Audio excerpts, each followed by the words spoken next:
Merci quand même à vous toutes, à vous tous d'avoir répondu présent à notre invitation. Invitation qui a été décidée assez rapidement grâce à Christine Milk en particulier, qui s'est chargée qui m'a contacté, qui m'a dit là, tiens, il y a 3 personnages de l'église qui n'ont rien à faire vendredi soir. Ils vont s'amuser. Voilà. Et donc en marge du Grand Kif, qui, comme vous le savez, a lieu tout près d'ici, on s'en réjouit. J'étais moi ce matin à la fin du culte et c'est vraiment très, très chouette. Donc en marge de ce Grand Kif, on a pensé reprendre un peu le thème que les jeunes vont travailler pendant ces 3 jours et demi. Donc une terre en partage, mais on y rajoute quelle réponse de nos églises sur ce thème-là. On anticipe un peu par rapport à ce qu'eux-mêmes vont nous dire. Voilà, donc je dis en quelques mots à qui nous avons affaire, et puis ils se présenteront évidemment beaucoup plus complètement, je pense. Là, pasteur Emmanuel Sebol, qui, comme vous le savez, est président du Conseil national de l'Église protestante unie. Le pasteur Robin Sauter, qui est président de l'Église verte. C'est quand même quelque chose. Un des rapporteurs du sujet synodal écologique à la conversion. Et puis Martin Kopp, donc théologien écologique, membre du Conseil et président de la commission écologie justice climatique de la Fédération protestante de France. Voilà, je vous laisse la parole. Je dis simplement qu'à la fin, donc on essaie de finir vers 10h15, au maximum 10h30, mais en tout cas on aura un petit pot à la sortie. Voilà, merci.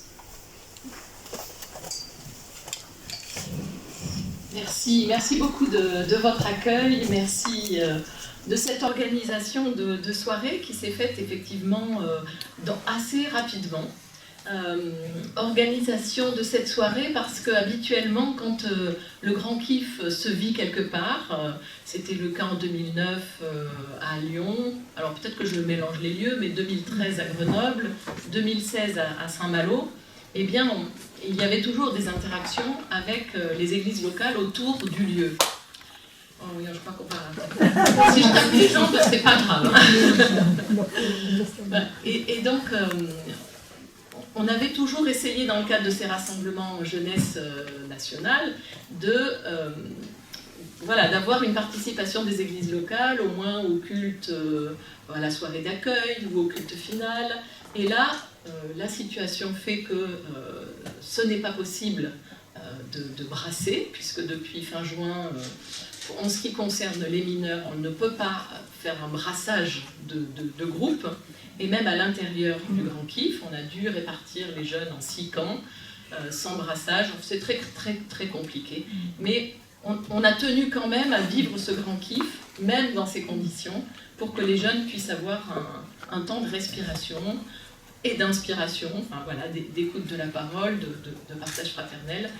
Mais du coup, tous ces changements depuis 1 an, puisqu'on aurait dû venir l'an dernier, et que ça a été repoussé d'1 an, tous ces changements dans l'organisation, toutes ces nouvelles règles qui arrivaient de 15 jours en 15 jours, on était quand même suspendus sur un fil de dire on fait ou on ne fait pas. Et quand en fin juin on a dit on maintient le Grand Kif parce que les jeunes en ont besoin, eh bien on avait plus de possibilité d'avoir quelque chose de vécu ensemble entre vous et les jeunes sur le site. Et du coup, l'idée a été que Martin et Robin puissent venir partager avec vous ce qu'ils partagent avec les jeunes sur le site du Grand Kif. C'est la manière la plus simple qu'on a trouvé de vous faire vivre quand même quelque chose de ce grand événement jeunesse. Alors, je dirais juste 2 mots sur ce Grand Kif et puis sur la démarche synodale qui est parallèle, que nous avons vécue depuis, que vous avez vécu en église locale. Je sais que vous avez vraiment beaucoup travaillé, la région sud-ouest a beaucoup travaillé le sujet synodal. Enfin bon, oui, tout à fait. Et je sais que vous avez été très impliqués. Et puis ensuite, je donnerai la parole à Robin, qui lui est rapporteur national sur le sujet de l'écologie et donc président de l'Église verte. Donc on fera un petit parcours du thème synodal et puis Robin nous parlera de l'Église verte. Tu l'as en tête, ça va, oui. Et puis Martin, lui, de son point de vue de théologien spécialisé sur ces questions-là, nous ouvrira à la question que les jeunes ont posée de la terre en partage. Parce qu'il ne s'agit pas seulement d'écologie, mais il s'agit de partager les ressources et de vivre tous ensemble sur un espace qui est délimité, qui est fini et qui n'est pas extensible. Voilà un petit peu, et puis on prendra peut-être 3/4 d'heure, et ensuite vous aurez la parole pour compléter, interpeller, réagir, si ça vous convient. Alors le grand kiff, il y a 3 ans, le comité de pilotage, qui est chaque fois nouveau, chaque fois ce sont des jeunes qui ont vécu le grand kiff, qui sont devenus majeurs, qu'on sollicite, parce on les a sentis très impliqués dans le rassemblement, on sollicite ces jeunes pour organiser le rassemblement pour les jeunes qui viennent après eux. Souvent les frères, les petits frères, les petites sœurs, les cousins, etc. Et donc ces jeunes qu'on a sollicités pour organiser le grand kiff il y a 3 ans, se sont saisis du sujet synodal qui démarrait dans les églises locales en disant nous aussi on est particulièrement concernés par ces questions d'écologie et on veut travailler ensemble ce sujet, on veut ensemble se donner des défis. Alors ils se sont, dans les églises locales qui se sont mobilisées, poser des défis, comment on peut vivre autrement. Donc certains sont venus à vélo, certains ont fait plusieurs jours de vélo pour venir de manière la plus écologique possible sur le site du Grand Kiff. Certains se sont donné d'autres défis dans la vie quotidienne de leur église locale et ils ont élaboré ce sujet et ce Grand Kiff, la terre en partage, cet événement qu'ils ont voulu aussi le plus sobre possible. On peut nous en témoigner, parce que je pense que j'ai déjà dû perdre 2 kilos depuis le début de la... Non, c'est une plaisanterie, mais bon, c'est quand même très très... voilà, spartiate et sobre. Et ils ont aussi tenu à ce que la nourriture soit la plus bio possible. Donc il y a eu toute une démarche de contact avec les GAEC autour du site, avec le site de Font-Labour aussi, qui a ses propres réseaux. Donc pour acheter bio, acheter local le plus possible, ce qui pour 500 personnes n'est quand même pas facile, mais on a quand même obtenu de bons contacts avec les agriculteurs autour et les choses ont pu s'élaborer. Et puis le moins de déchets possible, des activités qui soient des activités qui ne nécessitent pas d'utiliser ou de photocopier, voilà. Donc il y a eu toute une réflexion aussi sur la manière de vivre les activités et sur la manière de consommer, sur la manière de jeter, voilà. Donc pour vous donner un peu, en quelques mots, la façon dont ce grand kiff a été préparé et au niveau du contenu de ce que les jeunes vivent, eh bien, le parcours se vit sur 3 journées complètes, avec un culte chaque matin à 9h. Moi, ça m'a impressionné, parce qu'à 2h du matin, ils ne dormaient pas. À 3h, on a eu un orage. Je me suis dit, il y a quelques tentes qui ont dû être inondées. Et à 9h, ils étaient tous au culte. Donc, j'ai trouvé ça remarquable. Donc, un culte le matin. Et donc, le 4e jour, culte final, culte d'envoi. Et ces 3 jours sont... rythmé par, aujourd'hui c'était moi, qui suis-je, quel est mon passé, qu'est-ce que je vis aujourd'hui, qu'est-ce qui m'attend. Demain ce sera avec les autres, comment dans les interactions avec les autres, j'accueille les différences, j'accepte l'autre comme il est et je fais un chemin vers lui. Et le 3e jour c'est sur la terre. Donc c'est tous ensemble comment nous sommes sur la terre. Et le 4e jour, le culte d'envoi sera sur le verset qui a donné le titre « Heureux les doux, car ils auront la terre en partage ». Et je demande votre intercession parce que je dois faire la prédication et que j'espère que ce sera vraiment un temps d'envoi sur ce quatrième culte. Alors ces jeunes qui, à 3 ans, ont souhaité travailler sur le thème synodal vont nous interpeller au synode national. Fin octobre. Au début, voilà, il était prévu que les choses se passent dans l'autre sens, qu'on ait un synode au mois de mai, puis le grand kiff qui aurait suivi fin juillet. Il se trouve que le synode, depuis 2 ans, on n'a pas pu le vivre de manière normale, entre guillemets, et qu'on devrait, je l'espère en tout cas, pouvoir vivre quand même ce temps de synode et cette conclusion de démarche synodale fin octobre. Donc c'est les jeunes que nous allons accueillir à 7, au Lazaret, et qui vont nous apporter quelque chose de leur travail du grand kiff et qui vont l'apporter au synode. Donc on est très heureux que les choses se faisant dans ce sens-là, ce soit nous, enfin ce soit les plus âgés qui accueillent la parole des jeunes. Trajet synodal, depuis des années, régulièrement les synodes régionaux demandaient qu'on travaille sur le thème de l'écologie. Depuis des années. Alors, pas tous les synodes. Une fois, c'était une région, une fois, c'était l'autre région. C'est notre processus d'église, c'est que le sujet synodal peut émerger des régions. Et souvent, il émerge des régions. Et donc, en 2017, le nouveau Conseil national nouvellement élu, eh bien, nous avions une page blanche devant nous. Aucun thème synodal qui était programmé par l'équipe précédente. Ce qui est à la fois... ça fait peur, parce que c'est assez insécurisant, et en même temps, ça laissait ouvert absolument toutes les possibilités de sujets de travail. Et donc, c'est le premier sujet qu'on a souhaité mettre en œuvre à partir de septembre 2017, et on a enclenché la réflexion dans les églises locales que vous avez vécues, dans les synodes régionaux, et vraiment, les synodes régionaux ont été extrêmement riches. Et donc, avec 1 an de retard dû au Covid, mais le sujet est vraiment, je dirais, congruent avec notre réflexion, eh bien, nous arrivons fin octobre avec un sujet, une conclusion qui sera, je pense et j'espère, une ouverture pour toutes les églises locales. Alors, Robin, ce sujet synodal.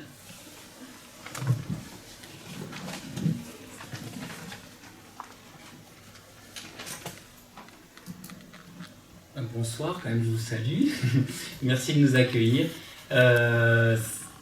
C'est amusant parce que d'habitude, pour ce genre d'intervention, en général, Martin et moi, on est sollicités. Et puis, quand l'un ne peut pas, il dit demandez à l'autre. Et puis, on demande à d'autres personnes. Mais du coup, je ne me suis jamais retrouvé à une conférence avec Martin. Donc, ça, c'est un peu une première, c'est un peu une chance que nous offre le Grand Kiff. Et du coup, on est bien content d'être là, et puis ça nous fait une petite sortie du Grand Kiff un peu originale. Si Martin la connaît encore moins, ne connaît pas encore vraiment l'ambiance du Grand Kiff, parce qu'il est à peine arrivé. J'étais 2 fois déjà. T'es déjà Des éditions précédentes. Ah oui, donc du coup, tu as quand même une vision globale. Le titre du synode, le thème du synode, c'est « Écologie, quelle conversion ?» Peut-être qu'il y en a certains d'entre vous qui le découvrent ce soir, enfin, j'espère pas trop quand même. Mais le titre en lui-même dit déjà beaucoup de choses. Écologie, quelle conversion? Et je voudrais commencer par me faire un peu l'écho de la réaction des synodes régionaux. Je ne sais pas comment ça réagit dans votre paroisse, ce sera intéressant que vous vous exprimiez après, que ce soit en votre nom ou au nom de la paroisse, de ce que vous avez entendu. Mais en tout cas, je peux vous dire, dans les synodes régionaux, il y a eu des réactions assez contrastées. Quelques personnes qui ont dit qu'elles ne voyaient pas le lien entre écologie et la foi chrétienne et l'Église, et que c'était un peu choquant pour elles d'associer conversion écologique et conversion chrétienne. Et puis il y a eu une grosse majorité de délégués aux synodes régionaux qui ont dit « Enfin l'Église se saisit de ces questions-là » et quelle bonne idée que ce titre qui permet d'appeler à l'introspection. L'écologie, c'est pas une affaire de morale qu'on plaque sur les gens, et puis l'écologie imposée, ça marche pas. L'écologie, c'est plutôt l'art de vivre avec les autres et avec les autres créatures, et du coup, ça implique forcément une implication, un engagement personnel, et ce qui renvoie très naturellement à la démarche de foi, où on se place en conscience devant Dieu, avec tous nos dons, tout ce qu'on apporte de beau, tous nos fruits, mais aussi tout ce qu'on a de moins beau, tous nos regrets, tous nos remords, toutes nos fragilités, toute notre culpabilité. Et à l'endroit de l'écologie, il y a tout ça, quoi. Des choses bonnes et des choses moins bonnes. Et donc, globalement, la réception et la réflexion étaient assez positives, et elle traduisait l'envie de s'inscrire dans une durée, en disant, vu qu'on découvre un peu ce sujet, on ne peut pas le traiter en un an, et finalement le Covid nous a offert, grâce à Dieu, 1 an de plus pour approfondir. Moi, au début, on n'était pas très heureux quand même. Et puis l'équipe de rapporteurs, on s'est dit, il va falloir qu'on trime encore 1 an de plus.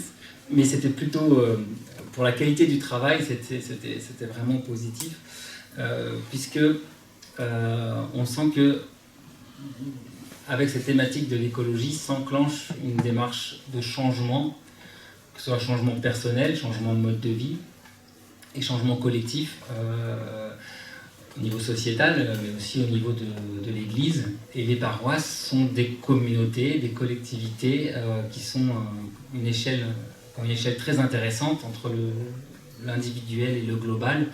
Donc ça fait partie de ces maillons collectifs très très importants. En tout cas, moi j'y tiens énormément. Je suis aussi pasteur en paroisse, et j'aime ce ministère en paroisse. Donc je tremble un peu par rapport à la casquette Église verte, parce que j'ai peur de ne pas réussir à bien concilier les deux. Mais voilà. Je reste sur le synode.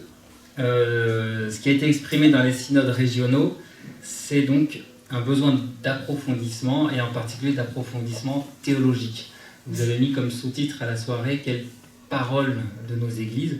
Et bien, en fait, on s'est rendu compte qu'on avait besoin d'abord de parler beaucoup entre nous pour savoir si on avait une parole à dire au monde, et si oui, laquelle, et qu'est-ce qu'on a de spécifique là-dedans. Je m'arrête un tout petit moment là-dessus, je garde quand même l'œil sur la montre. Qu'est-ce que les chrétiens ont de spécifique à dire? Moi, je réponds toujours, je pense que Martin répondra avec ses mots aussi par rapport à ça. Moi, je réponds toujours, si déjà on faisait la même chose que les autres, le minimum, c'est déjà bien. Aujourd'hui, toutes les collectivités ont l'écologie, la protection de l'environnement, on pourrait dire ça comme ça, dans leurs agendas, dans leur planning. N'importe quelle école, n'importe quel hôpital, n'importe quelle mairie, n'importe quelle entreprise, n'importe quelle collectivité se doit de mettre en place des processus d'amélioration pour limiter l'empreinte carbone, donc on ne parlait que de ça. Du coup, nous, en tant que communauté, que collectif, on peut à minimum faire notre part en se saisissant de ces sujets-là. On ne peut pas se mettre à côté de la société et considérer qu'on pollue moins que les autres parce qu'on fait du spirituel. Donc, dès qu'on fait un culte, dès qu'on fait une activité d'église, ça a un impact environnemental. Et se poser la question, ça ne veut pas dire tout arrêter, tout bousculer, tout changer, tout effacer, mais au moins en avoir conscience. Voilà. Mais après, je n'irai pas plus loin sur la spécificité, puisque c'est vraiment le contenu du synode en lui-même, et qui va se terminer au mois d'octobre, là, le 22 au 24 octobre, au Lazaret, à 7. Et ce que l'équipe de rapporteurs va proposer, c'est en gros 3 chapitres. Un chapitre théologique, avec un travail biblique assez poussé, qui vise à reformuler pour aujourd'hui la place de l'homme au sein de la création. Est-ce que la place de l'humain, plutôt, j'essaie de dire l'humain plutôt que l'homme, comment est-ce que l'humain, est-ce qu'il y a une responsabilité particulière, est-ce que sa survie est plus prioritaire que celle des autres créatures? Est-ce que la disparition d'une espèce non humaine et plus grave ou moins grave. Enfin, voilà, bref, que dit un peu la Bible sur le projet de Dieu quant à la place de l'homme sur cette terre, de l'humain. Le deuxième volet est plus éthique, donc du coup en termes de mode de vie, en termes d'engagement, en termes de fonctionnement ecclésiaux, qu'est-ce que ça a comme conséquence, la théologie exposée dans la première partie. Du coup là on aborde évidemment beaucoup les enjeux de justice sociale, justice environnementale.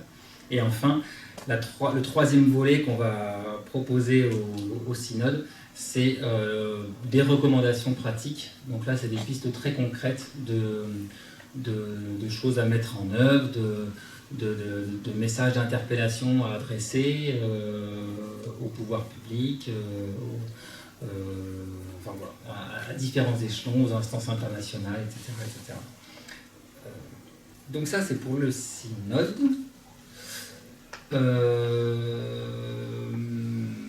J'en dis pas plus parce qu'en fait ce sera voilà, c'est le synode qui décidera et c'est après que vous aurez le retour précis.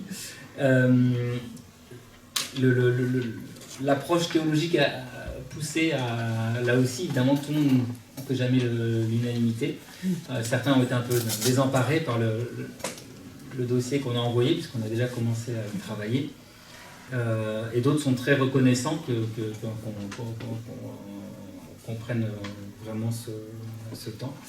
Mais moi je suis persuadé que c'était une bonne intuition, une décision assez sage des synodes régionaux de nous orienter dans cette direction, parce que justement ça nous évite de faire entre guillemets la même chose que le monde, de travailler vraiment quel est qu'est-ce que nous on apporte de spécifique à côté des scientifiques, à côté des militants, à côté de tous ceux qui travaillent déjà sur ce sujet. Je termine juste en disant un petit mot sur Église verte, puisque si on a pu faire travailler le synode beaucoup plus sur la théologie, c'est parce qu'on s'est dit il y a déjà un outil qui existe, pratique pour les paroisses, pour accompagner ce changement, qui est Église verte. Église verte a été lancée en 2017 dans la foulée de la COP 21, donc la conférence des parties de l'ONU sur le climat. Martin va dire Conférence des parties, c'est très bien. Conférence des parties, c'est bon. Qui s'était s'était déroulée à Paris en 2015. Et oui, c'est ça déjà 2015, peut-être tard. En 2015. Et à cette époque-là, on pouvait dire qu'il n'y avait quasiment rien qui était mis en place dans les églises. Et les instances ecclésiales françaises en fait se sont retrouvées pris entre deux interpellations, celle de la base avec des gens comme moi qui se disaient quand même il faut que notre église soit présente dans ces enjeux-là, etc. Puis on était tout un réseau déjà un peu constitué avec des créations. Et puis interpellation des instances internationales de l'église avec le Conseil œcuménique des églises, qui s'est tourné vers la Fédération protestante de France en leur disant voilà, à chaque conférence internationale sur le climat, il y a toujours une présence des églises très forte pour accompagner les débats, pour faire des célébrations autour, pour accompagner les pèlerins, les militants, et pour faire des temps de discussion, etc. etc. Qu'est-ce que, en France, vous avez prévu par rapport à toutes les délégations protestantes, orthodoxes, catholiques qui vont débarquer du monde entier? Alors là,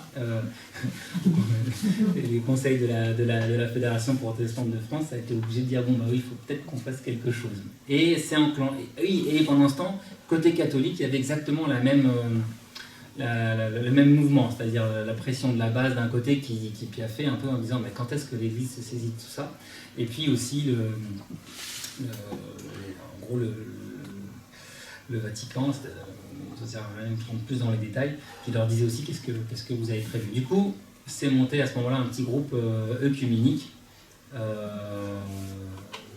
pour organiser les événements autour de cette conférence de l'ONU. Et après, il faut que je la fasse un peu plus vite que ça, le groupe a continué à se voir après après la COP en 2015 en se disant on ne peut pas juste faire un grand coup d'événement en disant les chrétiens on est là, ces sujets c'est important, puis après revenir ensuite rentrer chez nous et continuer comme avant. Et du coup on a réfléchi à un outil très pratique à disposition des paroisses, donc des communautés, et avec comme critère absolu qu'il soit œcuménique, que ce soit le même outil pour tout le monde et qu'on ne fasse pas chacun notre petit outil dans notre coin, et qu'il soit le plus pratico-pratique, soit le plus concret possible, plus pédagogique possible.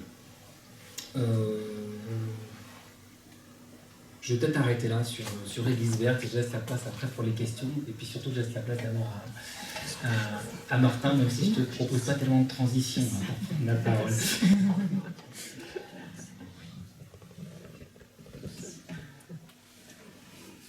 En fait de transition, bonsoir à toutes et à tous d'abord. Je vous fais un sourire puisque nous ne nous voyons que rarement en ces temps. Donc un sourire, et je vais vous inviter à faire un petit exercice avec moi. Vous allez voir, c'est très simple, il n'y a pas besoin de prendre de notes. On va faire ensemble quelque chose dont il a beaucoup été question dans l'actualité et qu'en fait vous avez fait depuis que vous êtes bébé, qu'on fait mécaniquement, on n'y pense même plus, sauf à le conscientiser. Peut-être il y a des gens qui font de la méditation dans la salle, c'est respirer. Donc je vais vous inviter, en même temps que moi, je vais compter jusqu'à 3 et puis sur 4, on prend tous ensemble une grande inspiration et ensuite on expire dans son masque. Mais vous prenez le temps et vous sentez l'air qui rentre, l'air qui sort. Ok, facile. 1, 2, 3.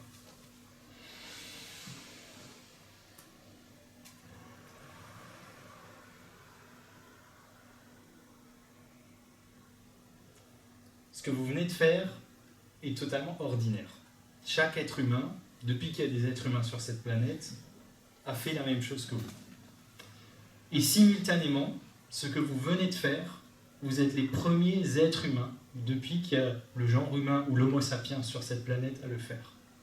Puisque vous venez d'inspirer plus de 410 parties par million de CO2 dans vos poumons. La concentration qu'il y a aujourd'hui dans l'atmosphère, la dernière fois qu'on l'a eu, il n'y avait pas d'être humain sur Terre. Et on n'a pas encore vu les conséquences, ça commence à arriver simplement, mais on est dans un moment tout à fait exceptionnel.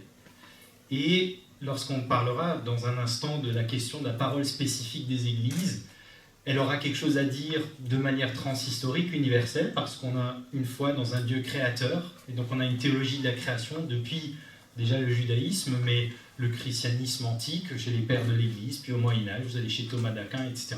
Donc on a quelque chose à dire de transhistorique, et on a aussi un appel à dire quelque chose de spécifique à ce moment, qui est un moment inédit dans l'histoire, et qui est une fenêtre pour l'action qui est en train de se refermer, et qui d'ici 10 ans est fermée.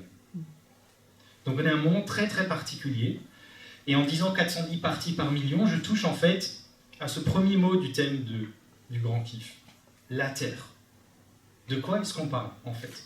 Et où est-ce qu'on en est dans l'histoire de la Terre, de notre planète, mais particulièrement du vivant, et de notre espèce au sein de ce vivant? Que nous disent les sciences? Alors, il faudra aller ensuite vers les Écritures, et quelle est notre interprétation de ces textes, et comment on se situe vis-à-vis de la science, mais je crois qu'une des responsabilités des chrétiens, aujourd'hui, c'est un peu de faire de l'alphabétisation scientifique, parce qu'au-delà de la bio et de la physique de l'époque, très très peu de gens, au fond, savent un peu globalement qu'est-ce qui nous permet de vivre. Et alors le moment clé, la science on peut dérouler bien sûr beaucoup de détails, mais la chose clé qui est à dire, c'est qu'en franchissant cette étape de concentration de gaz à effet de serre, qui a été augmentée de 45% de CO2 dans l'atmosphère par l'humanité, c'est énorme déjà, hein, presque plus 50% bientôt.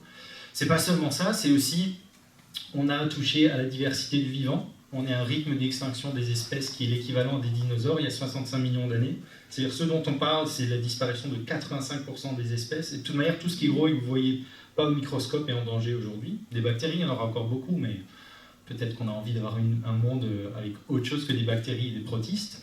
Donc la disparition du vivant, le façonnement même de la planète, puisque l'humanité charrie plus de tonnes de matériaux, et en particulier de terre, par an que le processus naturel de l'érosion, etc., etc.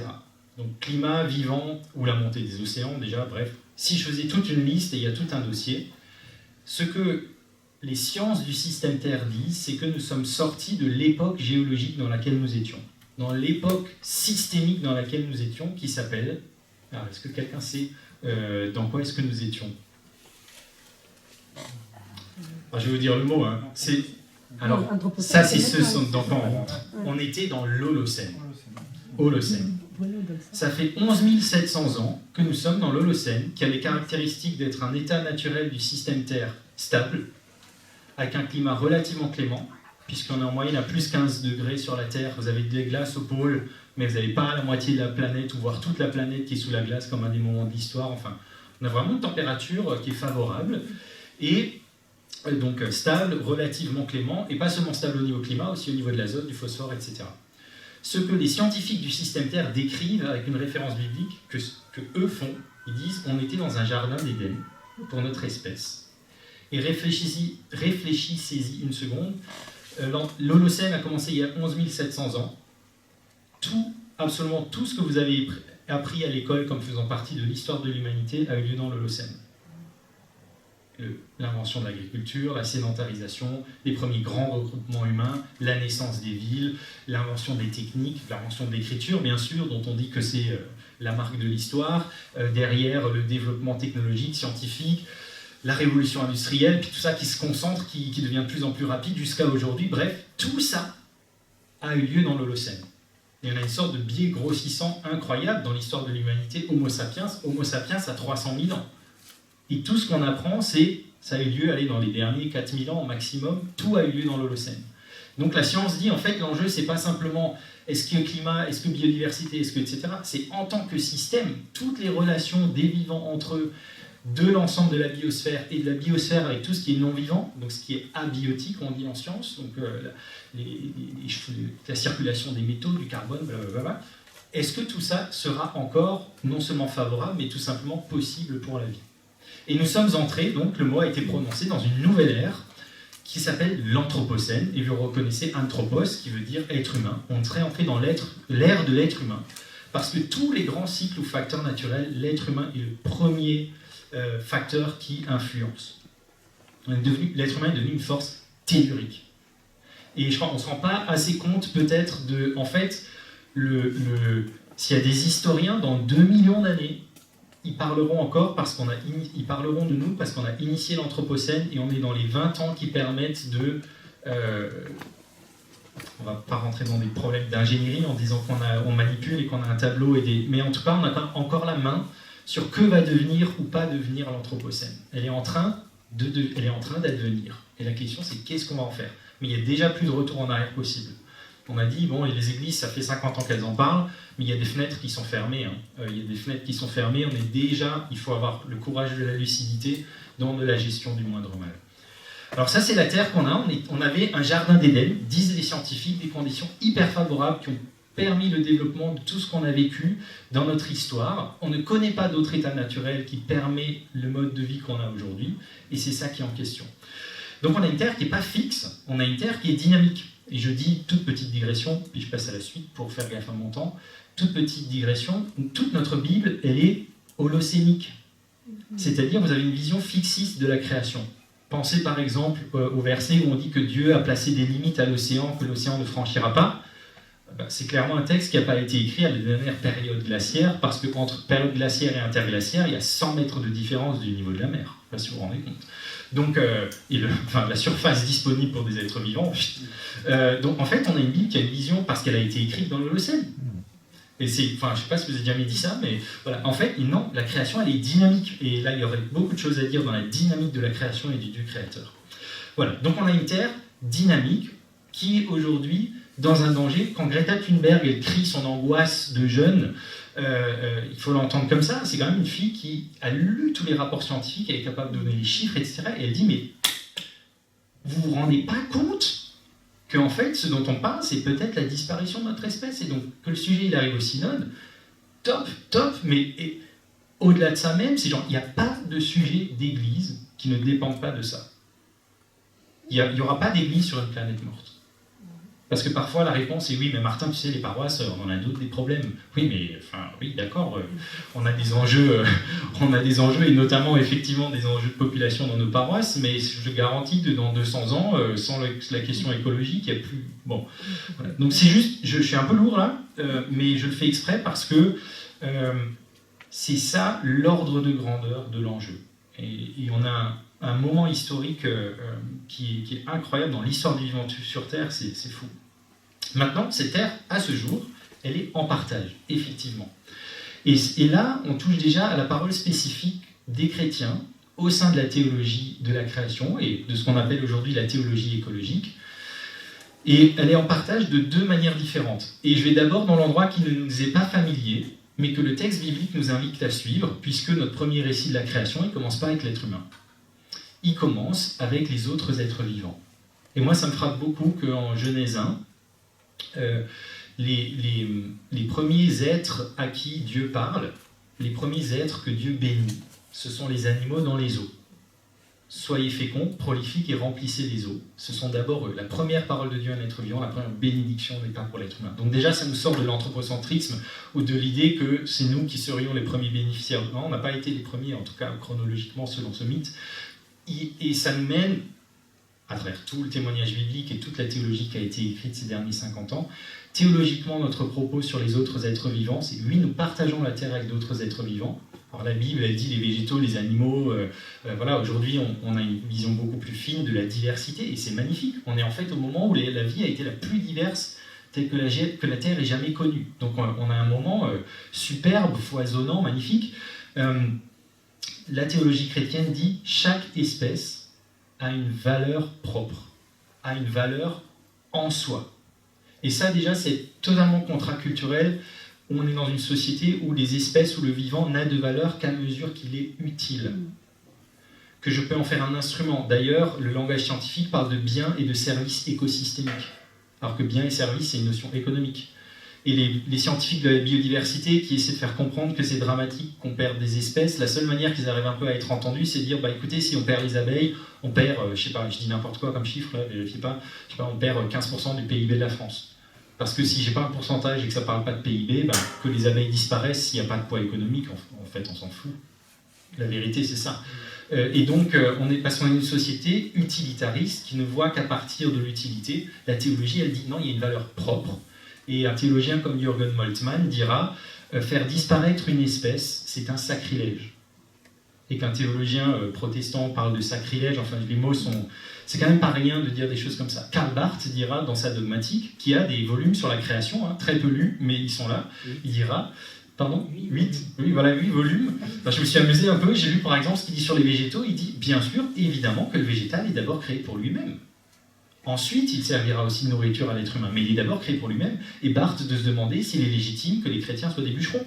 Enfin, vous voyez, c'est des trucs qu'on a totalement perdu, enfin, qu'on ne lit pas nécessairement, mais ça, c'est une richesse qu'on a apportée. Les choses valent en elles-mêmes, elles valent parce qu'elles ont été voulues par Dieu, souhaitées par Dieu, elles sont aimées de Dieu, il y a un projet pour le vivant, globalement, et pas juste pour notre espèce. Et sur ce récit de Genèse 1, Gérard Sigwald, notre théologien en Alsace, qui dès les années 60 a écrit sur l'écologie, disait « On a toujours compris le fait qu'on arrive à la fin dans l'ordre du vivant, pas dans l'ordre du texte, mais comme le fait qu'on ait une couronne. » Et lui, il dit en fait « Non, j'arrive à la fin parce que je suis l'être le plus dépendant de tout le reste. » Et il dit en fait, nous êtres humains sommes assis sur les épaules de tout le reste de la création. Donc là, il pourrait y avoir des liens à voir avec la science, mais bon.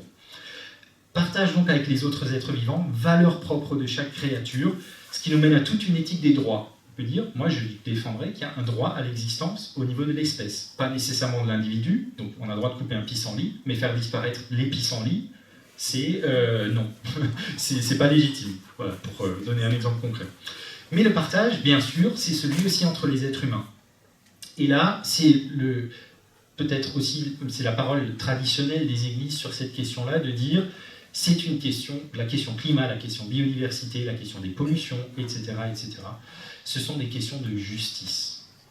Parce que ce que l'on constate, dans une horrible ironie de la géographie qui vient s'ajouter au poids de l'histoire, c'est que les personnes qui sont les premières victimes, qui ont été les premières victimes, qui sont les premières victimes et qui seront demain les premières victimes, sont en général celles dont la responsabilité est extrêmement nulle, voire, on peut dire, tendant vers zéro, quoi.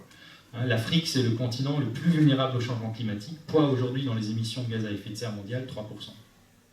Et toute la zone sahélienne et tout le Sahara, enfin, voilà, je ne vous dis pas tous les chiffres qu'on pourrait dire, mais d'un point de vue scientifique, tout ce qu'il y a autour du bassin du Congo, tout le Sahara, toute l'Inde du Sud, tout le Brésil et l'ouest du Brésil, on va arriver à des niveaux de température et d'humidité, puis c'est le couple température et humidité qui fait qu'un être humain ne peut pas vivre plus de 3 heures sur place. Et ce sera le cas plusieurs semaines dans l'année d'ici 30 ans. Donc migration climatique, c'est la Banque mondiale, elle parle en milliards. Hein. Donc voilà, c'est ça qu'on voit. Et bien ces gens-là, ils n'ont pas un mode de vie qui émet des gaz à effet de serre. C'est ici qu'on a ce mode de vie. Or ici, c'est là où on a les impacts moindres, même si ça commence à venir, on commence à voir un petit peu, à sentir un petit peu la lame du couteau, on a des impacts moindres, on a les technologies pour faire face, on a de quoi s'adapter, on a des financements. Quand il y a le Covid, on fait tourner la dette parce que oui, on nous prête, parce qu'on a confiance, parce qu'on a une économie forte. Moi je me dis, si j'étais à la place d'un Éthiopien et que je vivais, et que je perdais mon mode de vie pastoral, etc., à cause de la manière dont on vit, moi je sais pas comment ils font, hein, parce que je les trouve vraiment... J'aurais une colère mais terrible contre nous. Et donc il y a une question de justice, et au sein des conseils communaux des églises, c'est comme ça que ça s'est passé. Ça fait 40 ans que les églises du Pacifique, dans les assemblées générales du conseil communal des églises, disent aux églises du Nord, « Hey, nous, on va disparaître sous les eaux là. Qu'est-ce qu'on fait ensemble? Qu'est-ce que ça veut dire d'être en communion ou à minima en fraternité au niveau mondial si la manière dont les uns vivent et le modèle qu'ils internationalisent et qu'ils mondialisent et en fait ce qui mène à la mort des autres. » Donc on a un enjeu de justice entre riches et pauvres.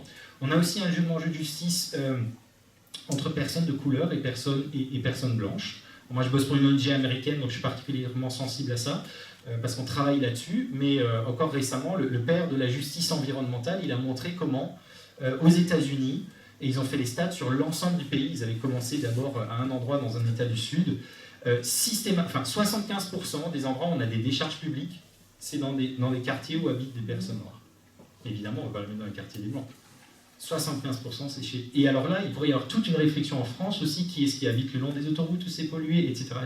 Donc on a des enjeux aussi là, et puis entre hommes et femmes. Dans le monde, c'est horrible, hein, mais la statistique, c'est que 70% des personnes considérées comme pauvres par la Banque mondiale sont des femmes, et les pauvres sont les premiers touchés par le changement climatique. Il y a une inégalité de genre criante, et il y a d'ailleurs toute une question entre la manière dont on comprend la masculinité. Donc on a une certaine vision occidentale moderne de la masculinité, compétitive, agressive, etc., pas d'émotion, tout ce que vous voulez, qui en fait fait partie du problème environnemental, et il s'écrit une théologie écoféministe qui met en question la question du genre.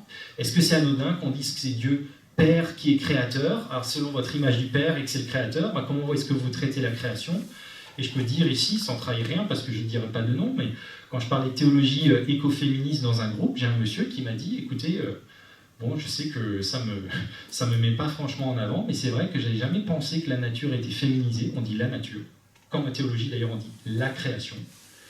Et en fait, si je mettais ça en question et que je me disais que la nature ou le créé, c'était un homme, ou c'était genré au masculin, si c'était le nature ou le création, je vous avoue, j'aurais un plus grand respect. Il a osé le dire, mais moi je suis sûr... Faites l'exercice de pensée, imaginez que vous ne voyez pas la terre-mère nourricière, mais que vous voyez le terre-père nourricier. Enfin, je pense qu'on touche à des choses très très profondes. Là, on effleure la surface et j'ai déjà trop parlé. Mais voilà, c'est juste pour dire, la théologie écologique, c'est pas simplement qu'est-ce qu'il en est de comment est-ce qu'on comprend dominer et soumettre, de Genèse à 1, cultiver, garder. Aujourd'hui, elle se vit dans tous ces enjeux de justice qui sont multiples, et elle va nous chercher sur des questions. Et il y a des théologiens écologiques qui disent, est-ce que je peux encore continuer à simplement dire Dieu Père? Est-ce qu'il ne faut pas que je dise aussi Dieu Mère? D'autant qu'on a plein de textes avec des métaphores féminines. Jésus compare Dieu à une poule qui rassemble ses poussins sous ses ailes. Bon, ça, on m'a jamais raconté au catéchisme. Voilà, Dieu comme une poule. Et alors que c'est super beau. Et pourquoi est-ce que ça ne parlerait même pas aux jeunes du caté aujourd'hui? Parce qu'ils ne voient plus de poules. Et on ne les voit pas avec des poussins sur leurs ailes. Il a fallu attendre 7 années pour que le Parlement en France décide qu'on va arrêter de mettre 5 millions de poussins par an dans des broyeuses. Les mâles dont on ne sait pas quoi faire, qui ne sont pas utiles. Bref. Donc on a une terre, là on a des enjeux, et c'est génial. Moi, vous sentez un peu la conviction là-dessus. Mais c'est de dire, en fait, et c'est ça qu'on va dire, c'est ça que je vais dire dimanche matin dans le culte aussi au Grand Kiff, c'est on a un enjeu là franchement, si vous cherchez un sens à votre vie, là, c'est magnifique, quoi. Il y a quelque chose sur quoi travailler qui touche aux gens, aux plus vulnérables, aux autres êtres vivants. On a la capacité d'avoir un impact. En fait, quand on parle de changement climatique, c'est des milliers d'années qui viennent. C'est pas que 30 générations, c'est 60, 70, 80 générations. C'est presque vertigineux. Mais ça peut être super mobilisant aussi. On a vraiment quelque chose de beau et un beau projet à bâtir si on s'engage concrètement. Cet engagement concret, je le garde pour les questions-réponses. Je dis simplement que les églises travaillent à 3 niveaux. Le niveau personnel, le niveau collectif, et là par exemple Église Verte est un outil, mais il y a d'autres comme le mouvement du désinvestissement, etc. Et puis le niveau systémique. Alors nous on n'a pas les leviers du système comme Église dans nos mains, en revanche, on a un accès aux décideurs, et notamment à la Fédération protestante de France. Un des rôles de la Commission écologie et justice climatique, c'est de préparer les plaidoyers que fait la FPF dans son rôle de représentation du protestantisme auprès de l'État. Et on a notre dernier grand plaidoyer en date, c'est un texte remis à Emmanuel Macron à l'occasion de la pandémie, premier confinement. Quand on commençait à réfléchir jour d'avant, jour d'après, on a saisi l'opportunité, on a dit chiche, c'est maintenant on dit qu'il y a effectivement un problème d'entretien avec la nature, qu'est-ce qu'on fait? Et on a proposé un certain nombre de choses. Et on peut structurer la pensée sur l'action selon ces 3 axes. Qu'est-ce que je vis personnellement dans ma vie?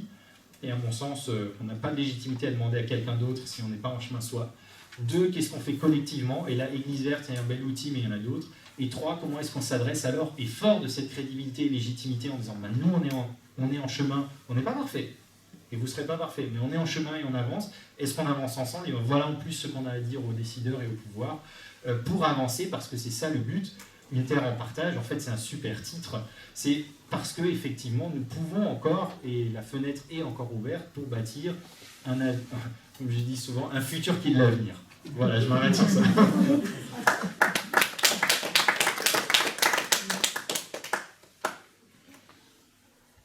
À vous la parole. N'hésitez pas, réagissez, questionnez, tant que vous voulez. Ou aller plus loin sur une question.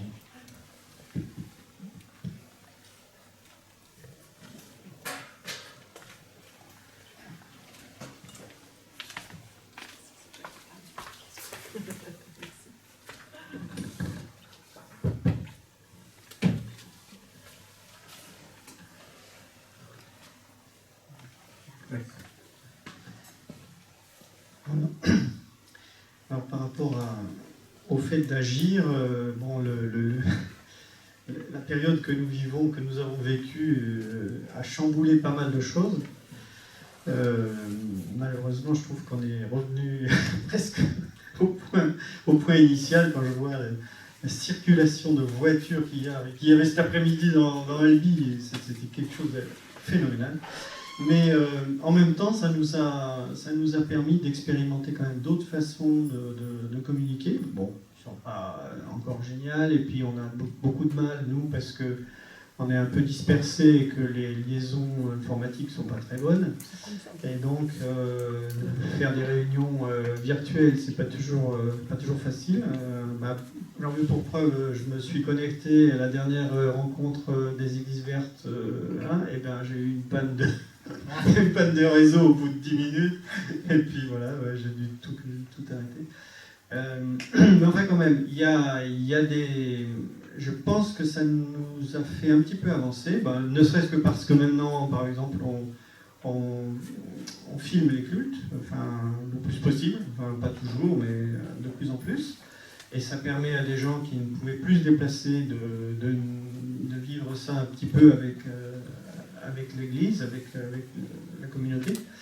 Et puis, voilà. Alors moi, je pense qu'il va falloir aller plus loin, ça c'est sûr, beaucoup plus loin, à la fois peut-être réétudier le découpage de nos églises pour que les gens soient plus proches, peut-être, du lieu de vie. Enfin, je sais pas, il y a d'autres formules, bon, bien sûr, il y a les ecclésioles, il y a tout un tas de choses. Mais, et puis, il faut qu'on apprenne à utiliser ces nouveaux outils, à mon avis, un peu plus, parce que il y a plein de réunions qui ne nécessitent pas forcément d'être en présentiel tout le temps. Des réunions de travail pratique où on règle les problèmes, je dirais, technique. On ne nécessite pas forcément, dès lors qu'on se connaît bien, évidemment, il faut qu'on se connaisse physiquement avant, hein, bien sûr. Mais voilà.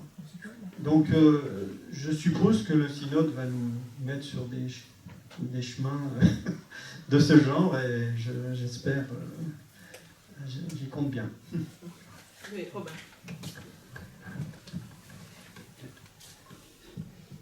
J'ai envie de réagir tout de suite en apportant déjà quelques éléments sur le synode, parce que par rapport à ce que les églises peuvent faire et par rapport à ce que vous pouvez faire, en fait, il y a une chose à laquelle on ne pense peut-être pas nécessairement, mais c'est que, et pourtant c'est le cœur de l'église, c'est qu'il y a une dimension pastorale d'accompagnement par rapport à toutes les angoisses que font émerger ce que Martin a décrit juste avant. Tout cet avenir qui se dessine devant nous peut susciter pas mal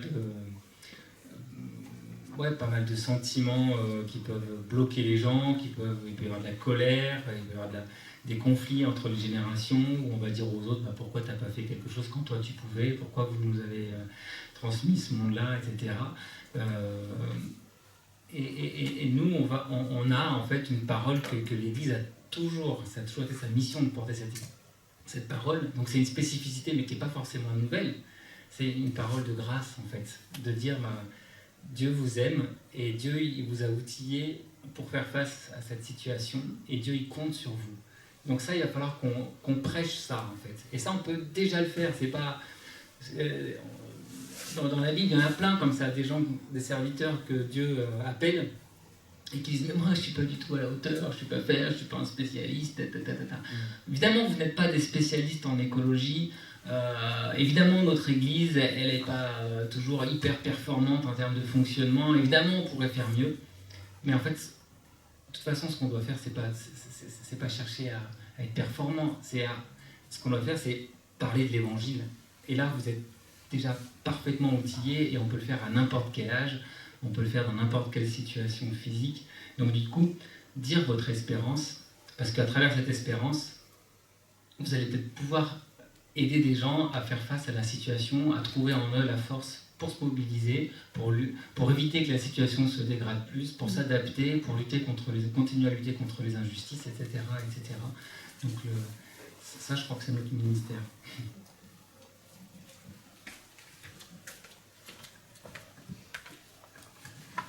Il me vient plein de choses, mais là je rebondis sur ce que tu viens de dire, Robin. Mon ministère précédent et actuel, disons que c'est dans des petites villes et surtout des personnes âgées. Moi je crois qu'il faut d'abord leur dire tout ce que vient de dire Martin Kopp. Hein. Et le synode Cévennes-Languedoc-Roussillon, la prise de conscience, elle est très légère, hein, parce que les écologistes, c'est ceux qui vont interdire la corrida, et puis c'était les plus jeunes pasteurs, et un peu moins, parce que je suis très concernée par le sujet, qui avons principalement dû à l'Omicron, déjà pour ceux qui étaient qui niaient le réchauffement climatique dû à l'être humain. Enfin, moi, c'est ça aussi l'Église. Et j'ai lu cet été ce que Frédéric Rognol, le parcours qu'il a fait sur notre Église, et moi je m'y reconnais tout à fait. J'étais conseillère presbytérale, je n'étais pas pasteur au moment de paix, justice et sauvegarde de la création.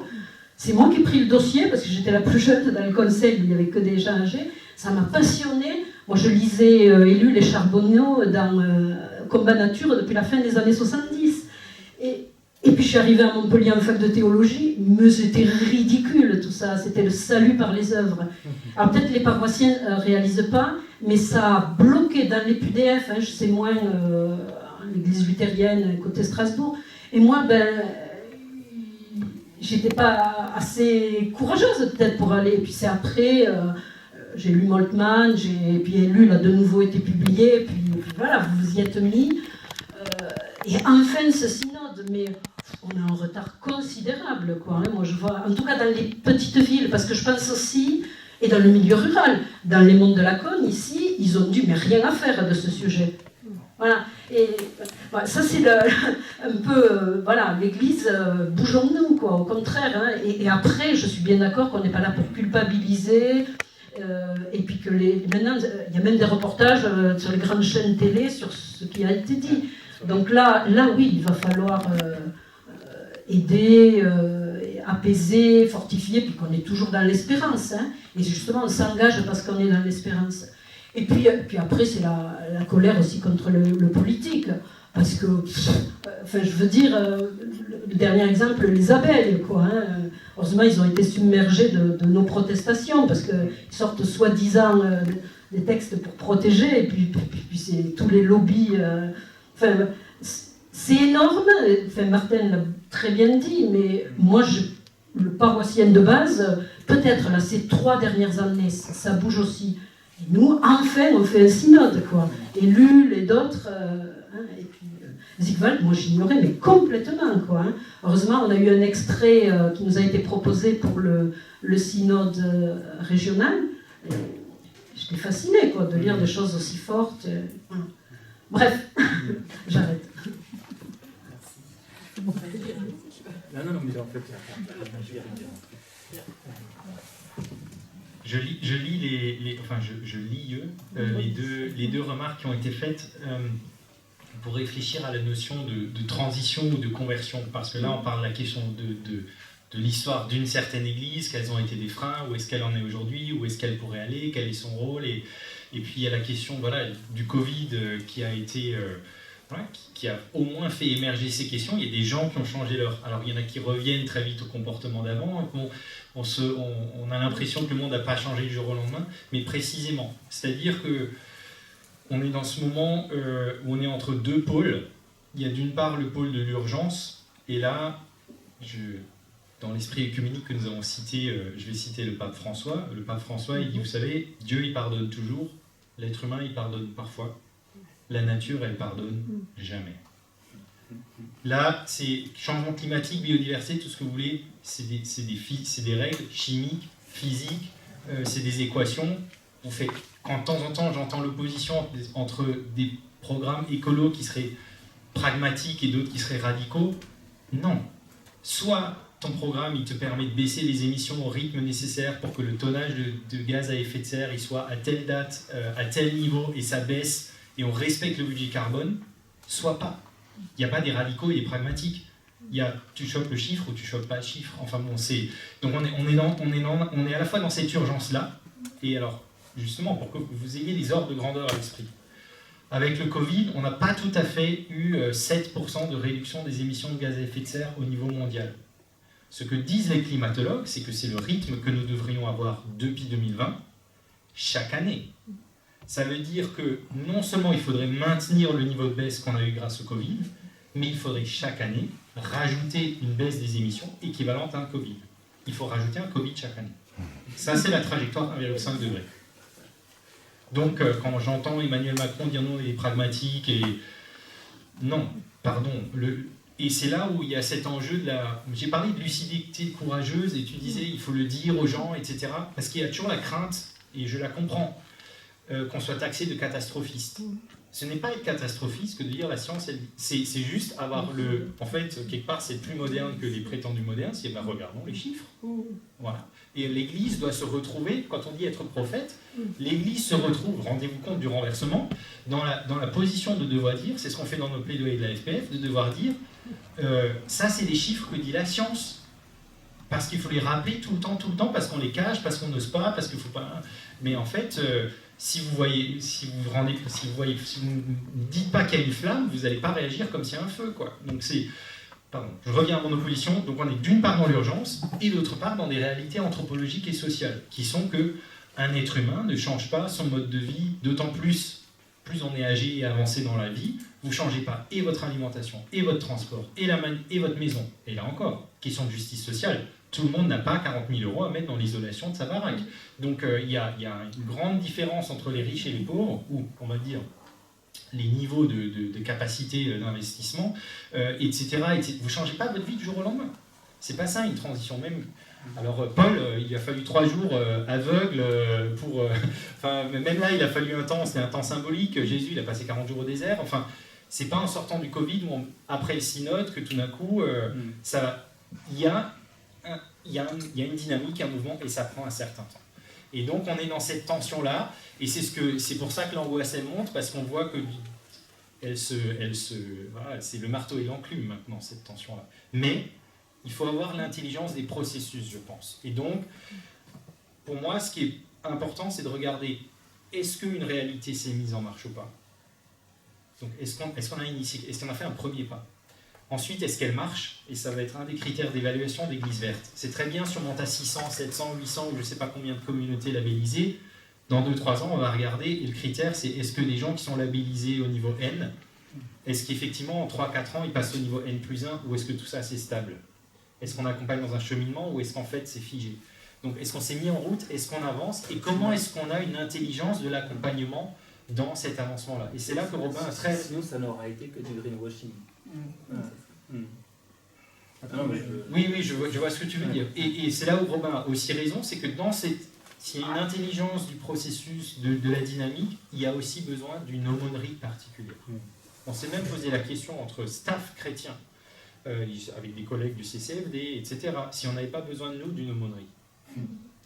Alors moi, je n'ai pas de problème à le dire, moi je travaille avec une psychologue que je vois toutes les semaines, et ça fait partie des choses qui reviennent très régulièrement, parce que comment tu fais pour du matin au soir parler de ça?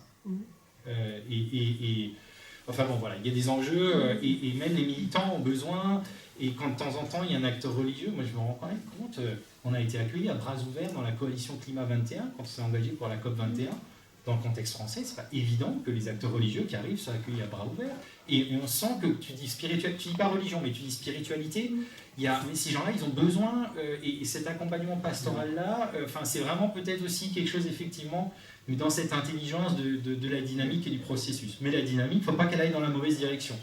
Et c'est là où c'est le grand regret, d'ores et déjà, c'est que le plan de l'Union européenne, oui, il y a un certain nombre de milliards, mais c'est pas suffisant, c'est pas conditionné, les entreprises ne sont pas obligées de souscrire aux critères pour, etc., etc. On ne va pas rentrer dans le détail, mais il y a déjà des occasions manquées.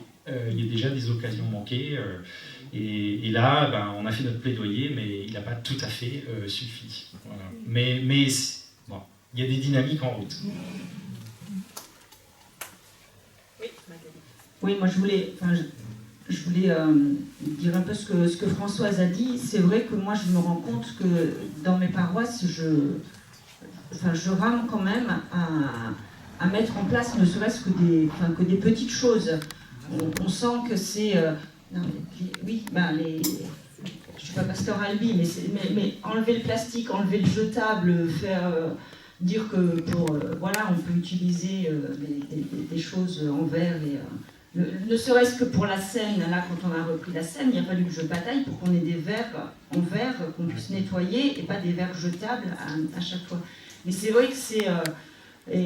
alors à chaque fois il sourit, il me voit arriver, il dit ah oui, bon avec Magali on va faire...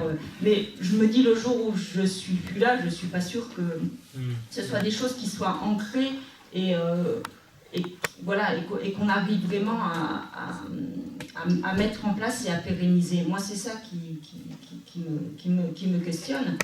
Mais d'un autre côté, quand je vous entends parler des jeunes du Grand Kiff qui sont là partant, il y a des fois, j'aimerais bien qu'ils viennent un peu plus, un peu plus pour justement les repas de paroisse, et qu'ils disent comment vous n'avez pas, vous avez du jetable, vous avez du plastique. Voilà, et je pense qu'il y a aussi, il faut aussi qu'on arrive en plus dans nos églises à faire revenir les jeunes pour qu'ils nous interpellent et qu'ils nous fassent bouger, quoi. Ça a été voté en synode voté en synode il y a plus de 10 ans, ici en Sud-Ouest, comme quoi plus d'utilisation de plastique jetable dans les paroisses. Et c'était passé. Mon maître de stage me l'avait dit, je le ressors.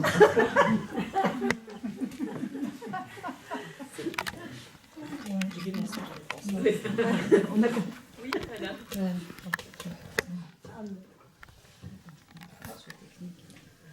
Oui, je vois le niveau de son.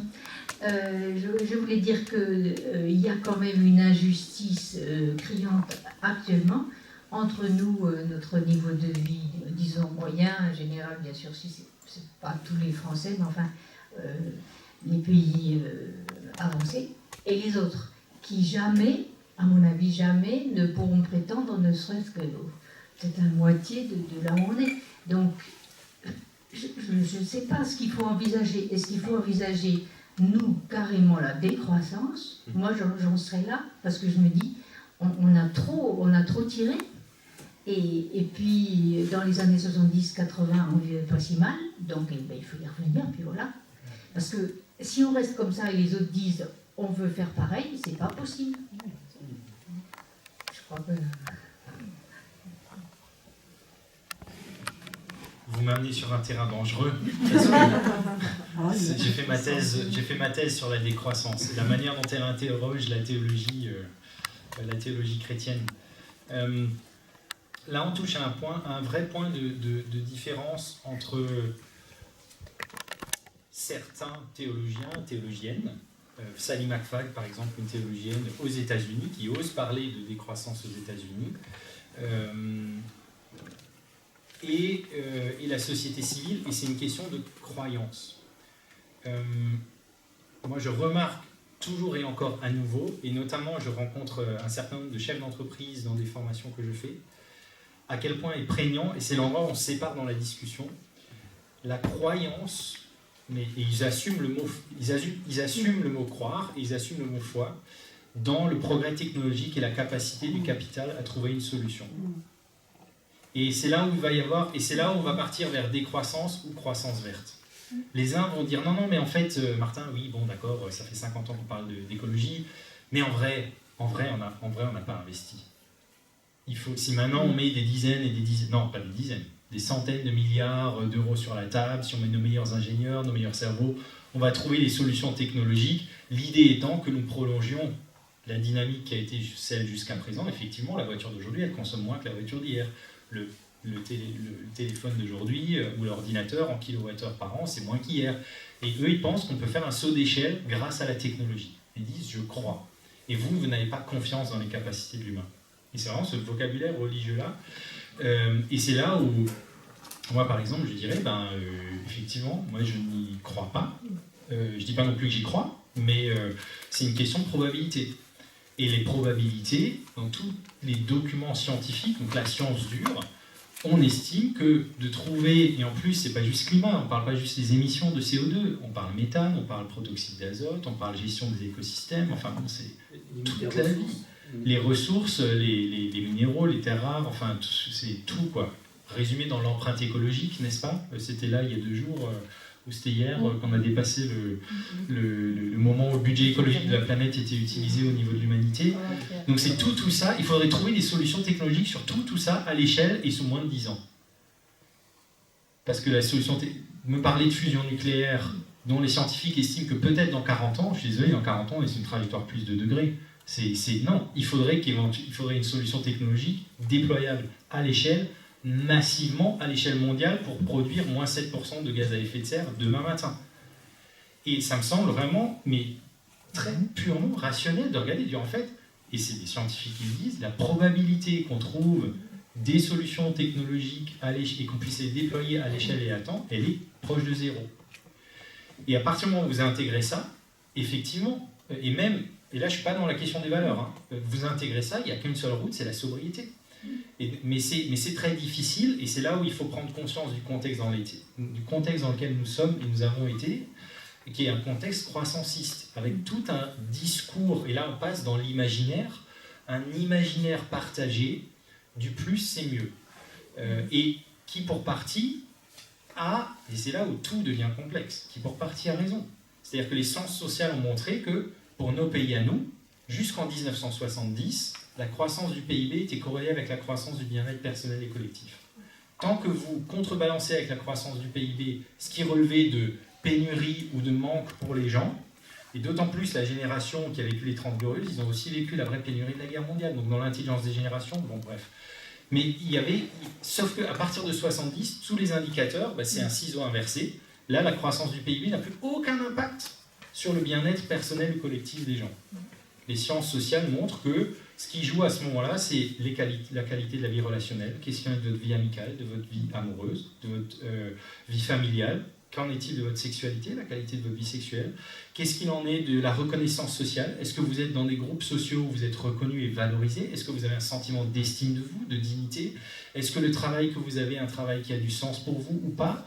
Vous avez l'impression de contribuer. C'est pas juste travailler ou pas travailler, c'est est-ce que ça a du sens ou est-ce que j'ai un bullshit job, comme on dit maintenant en anglais, etc. etc. Et c'est tout ça. Et donc on passe finalement, qui part du biologique à l'anthropologique, je schématise et je caricature, mais...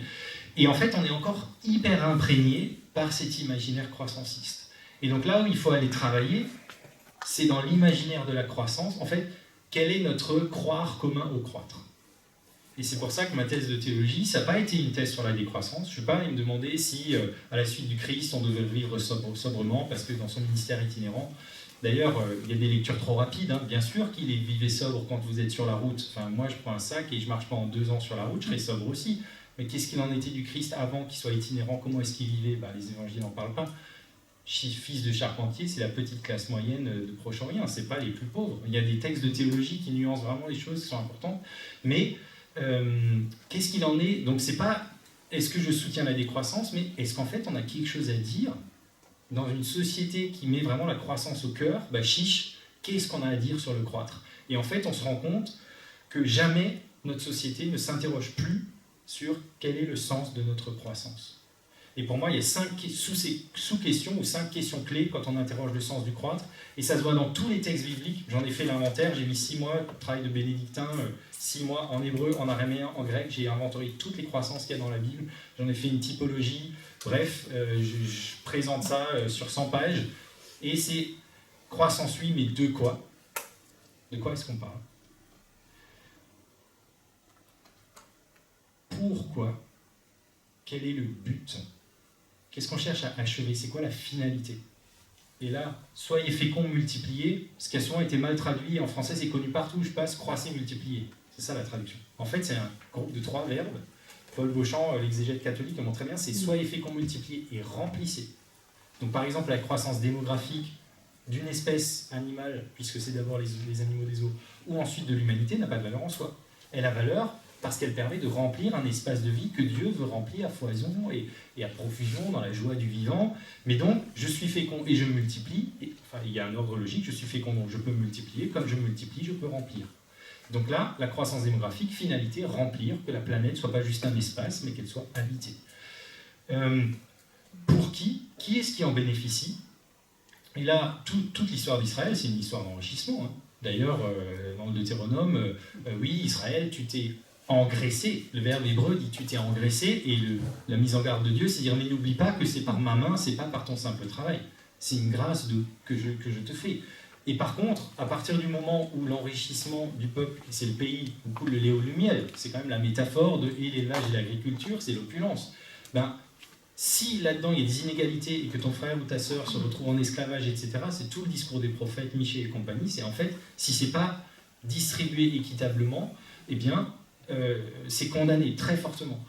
Comment? Quelles en sont les modalités? Et là, confère dans les psaumes, par exemple, où on dira celui qui s'enrichit vite, il fanera comme la fleur au soleil, parce que dans le contexte économique de l'époque, qui n'est pas du tout celui d'aujourd'hui, mais à l'époque, quelqu'un qui amasse du capital à très grande vitesse, c'est forcément qu'il exploite la terre et son prochain. Donc on disait, celui qui s'enrichit vite, c'était tout de suite suspect. Et enfin, c'est jusqu'où? Jusqu'où, c'est-à-dire, est-ce qu'on est capable de penser la limite? Et de 2 manières. Il y a la limite parce que il y a une limite physique où on ne peut pas être 8 milliards et consommer comme un Français moyen, il faudrait 3 planètes. Mais il y a aussi la limite dans un sens d'achèvement, donc quelque chose de positif. Est-ce qu'on est encore capable, si on est dans une société de croissance, on est une société constamment du mieux et jamais du bien. Et le mieux, par définition, il y a toujours mieux que le mieux. Et donc vous n'êtes jamais satisfait. Jamais notre société n'est satisfaite. Et c'est le grand, et là on touche au mot, enfin bon pardon, ça me passionne et donc je parle... Voilà, je continue, ça va? Je ne veux pas monopoliser tout. Hein. Mais c'est le grand mensonge langagier, par exemple, de la manière dont on décrit les pays dans le monde. L'imaginaire qu'on a imposé au monde entier, c'est celui du développement. Vous avez les développés, les en développement et les moins avancés, dit-on. Rendez-vous compte. On dit on est développé. Mais non, on est en développement. Plus de consommation, c'est-à-dire de flux de matière et d'énergie, vous arrivez dans la situation de dépassement dans laquelle on est, et vous ne pourrez faire face à la situation de dépassement que si on régule les flux de matière et d'énergie, ce qui veut dire que vous avez redéfini ce qu'est la vie bonne. Et donc savoir penser la vie bonne, par exemple, dans un contexte stable, c'est hyper difficile. Moi, je dis stable dans un groupe, tout de suite, les gens, ils entendent stagnant, et quand ils entendent stagnant, c'est mort, il n'y a pas de créativité, il n'y a pas d'innovation, on s'ennuie, c'est la fin de l'histoire. Mais non, on peut être stable et être hyper créatif. Un exemple, un restaurateur, il peut avoir 60 couverts, et puis dans 10 ans, il a 60 couverts, et dans 30 ans, il a 60 couverts, et il change sa carte toutes les 6 semaines. À Strasbourg, il y a un resto qui s'appelle les Sales Gosses. Moi, j'y vais 3 fois par an parce qu'ils changent leur carte toutes les 6 semaines. Et c'est hyper créatif, et il y a toujours autre chose à faire, et c'est de saison, et donc je ne mange pas la même chose en novembre qu'en mars. Et enfin voilà, bref, c'est un exemple, mais donc, on est amené à travers ce thème beaucoup plus loin que simplement toute la question créationnelle. On revient à la question anthropologique et à la question sociétale, c'est quoi notre projet commun, et le besoin de formuler un récit. Et moi, je me refuse, et je pense que peut-être les églises peuvent aussi, elles peuvent apporter ce qu'elles ont, elles, mais à être celui qui définit. C'est-à-dire qu'il faut aussi qu'on redécouvre une pluralité et que cette définition-là du récit et de ce que c'est la vie bonne, elle se fasse démocratiquement. Là aussi, c'est sortir de la verticalité, mais c'est quoi la vie bonne? Et ben en Amérique latine, ils parlent du sumak kausai ou du bien vivre, c'est le bien vivre. En Afrique, peut-être qu'ils vont retrouver l'Ubuntu. Chez nous, je ne sais pas, quelles seraient nos formules héritées ou vers quoi on pourrait se tourner. Ou, voilà, Pierre Rabhi a parlé de sobriété heureuse et on voit que c'est une formule qui semble marcher en France.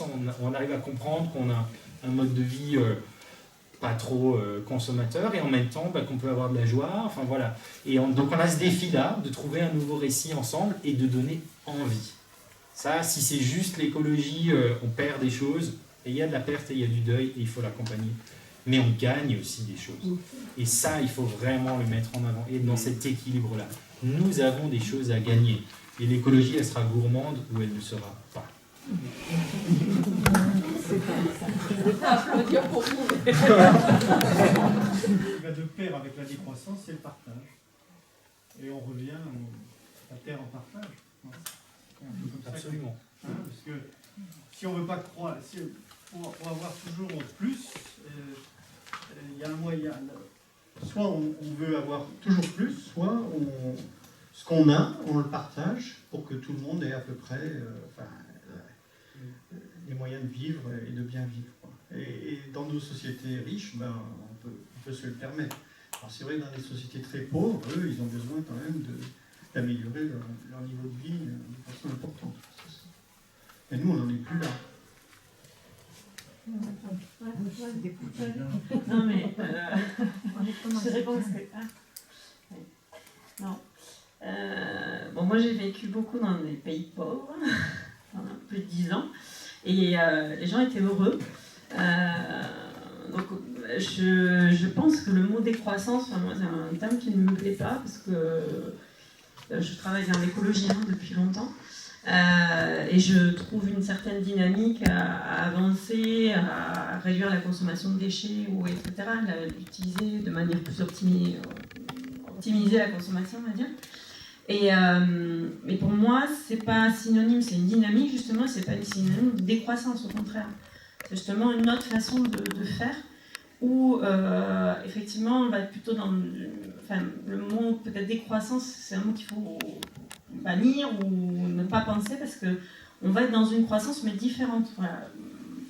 Je suis vraiment intéressée par ce terme-là où on va parler plutôt de redéfinir croître d'une autre manière en fait.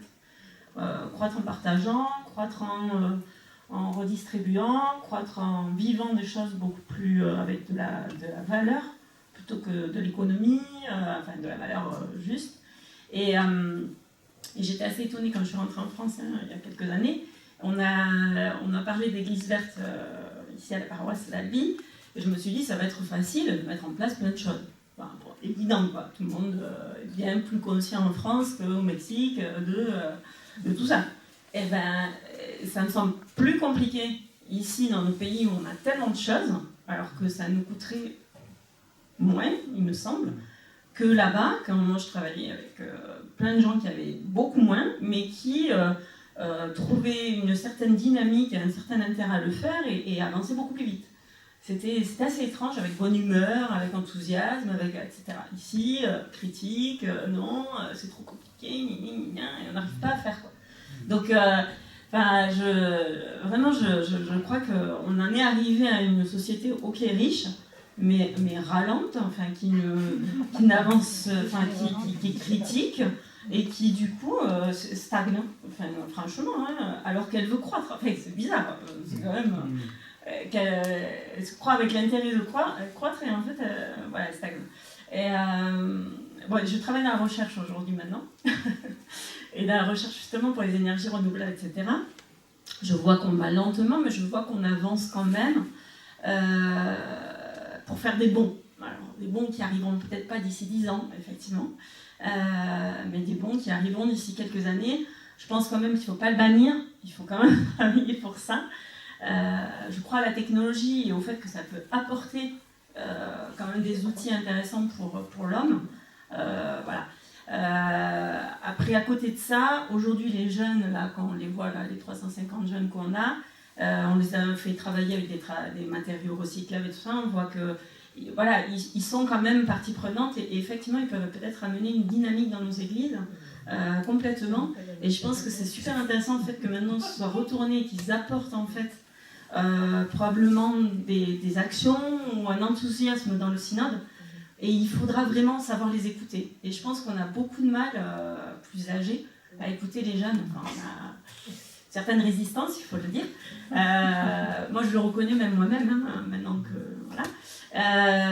Mais je pense qu'il faut vraiment qu'on arrive à leur donner une place et qu'on leur donne une place pour que ça donne un souffle. Parce que sinon, entre personnes âgées, quand on a voulu mettre Église verte, on a fait combien d'actions de tous les décalogues, On en a fait quelques. Ouais, on en a fait 3-4 parce que tu les as faites.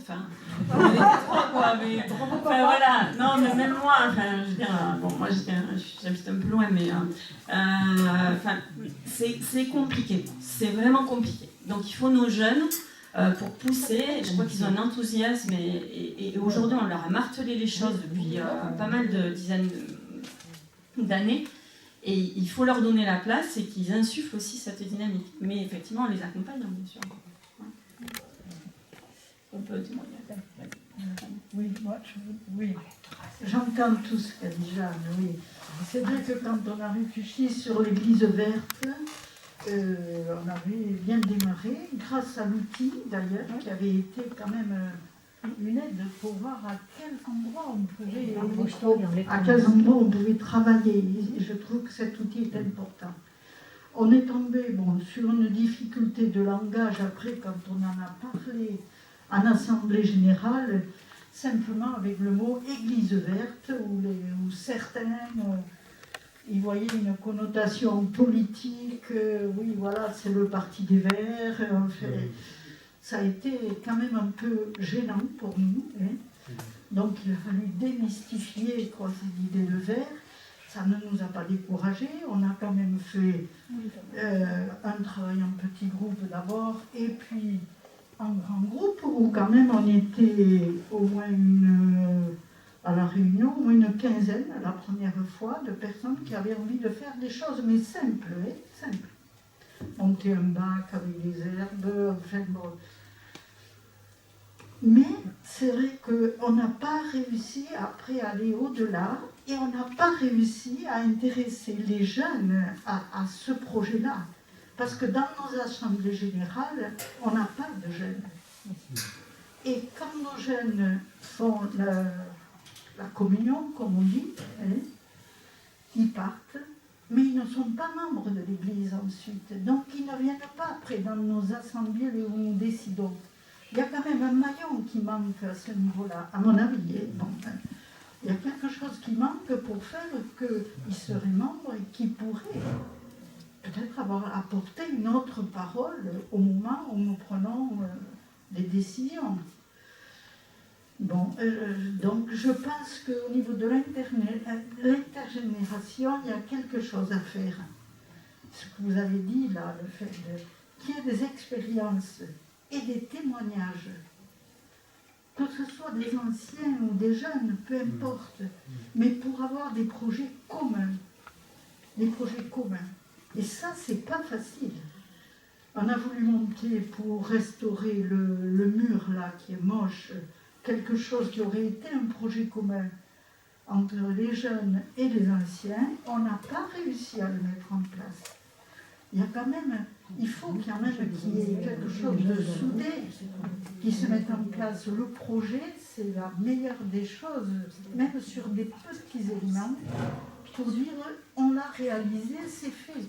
Tandis que si on ne voit pas apparaître le résultat, ça ne donne pas envie d'aller plus loin. Voilà, mais je suis quand même confiante, je sais que les jeunes ont envie de faire, mais je crois qu'on a à travailler sur l'intergénération. Dans les repas de paroisse, on n'a pas de... les jeunes ne viennent pas, je ne sais pas qu'à l'Assemblée Générale, il y a quelque chose... J'ai vu dans le journal Ensemble, là qu'on parle de l'intergénération, et je trouve que c'est très intéressant d'en parler. Je crois qu'on a à s'enrichir les uns des autres. Hein.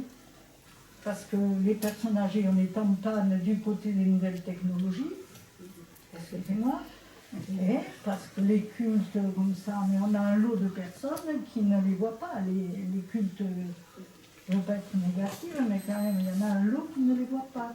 Hein. Donc, peut-être en faisant du lien entre les jeunes qui pourraient enseigner à d'autres plus âgés, peut-être ça mettrait un peu pour avancer ensemble. Je ne sais pas si Martin ou Robin, vous voulez dire un mot par rapport à cet humain. Je voulais dire un tout petit mot par rapport à la jeunesse. D'abord, votre préoccupation, on la retrouve dans toutes les paroisses. Hein. C'est pas, ça va pas forcément vous rassurer, vous réconforter pour autant. Mais c'est souvent, on est tellement crispé sur cette question-là, c'est comme pour la question de l'argent, payer la cible, verser la cible, la contribution régionale, etc., que du coup on oublie ou on passe à côté des autres sujets. Peut-être des fois je me dis, bon, on devrait arrêter de se poser de la question de la transmission ou de la catéchèse dans l'Église, et de se préoccuper d'autres trucs, comme peut-être l'écologie par exemple, ou le social, et puis de se dire la transmission se fera autrement, par le biais, faisons confiance à Dieu aussi, quoi. Et puis s'il n'y a pas de caté, il n'y a pas de caté, et puis voilà. Mais on arrête de se culpabiliser. Et au niveau d'Église verte, on a monté un petit module spécifique pour les jeunes qu'on vient de lancer, qui s'appelle Pollen d'Église verte. Et l'idée, c'est qu'un groupe de jeunes, quel qu'il soit, dans une paroisse, plutôt dans une paroisse, puissent en fait se faire un mini projet sur un an, donc à l'échelle de leur engagement. Et dedans, un des aspects, c'est peut-être d'aider la paroisse à faire son diagnostic Église verte. Du coup, d'aller rencontrer les différents acteurs de la paroisse pour dire, voilà, dans la catéchèse, est-ce que vous faites quelque chose, le pasteur, les prédications, ou le chauffage, on va voir le trésorier. Du coup, ça peut créer des interactions entre générations. On n'a pas encore de... Si, il y a une paroisse où je sais que ça a marché, mais il l'avait fait avant qu'on invente le truc. D'ailleurs, c'est ça qui nous a donné l'idée. C'était à Aix-en-Provence. Mais voilà, c'est juste une idée. Et c'est vrai, Église verte, c'est qu'un outil. C'est pas une fin en soi, déjà. Et puis, on peut avoir d'autres outils. Et c'est une aide, mais ça, vous l'avez très, très bien dit. Et puis, sur la jeunesse... il ne faut pas non plus miser tous ses espoirs sur la jeunesse. La question, c'est ce que chacun en fait. Et chez les jeunes, il y a la même répartition de climato-sceptiques ou de jeunes footistes ou de machin que dans les autres générations.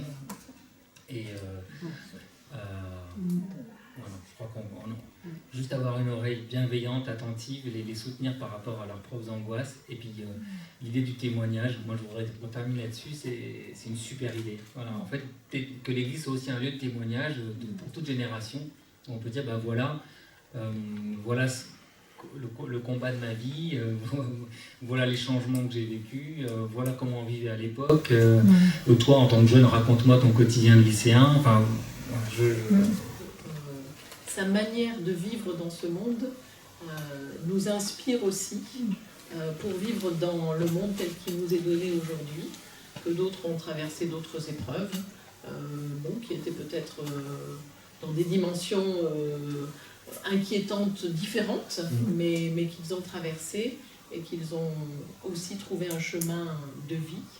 Et que je pense qu'à notre tour, à la fois en tant qu'être humain, Église et société, le Christ nous accompagne pour trouver un chemin de vie aussi. J'en suis convaincue. Voilà. Merci beaucoup de votre accueil.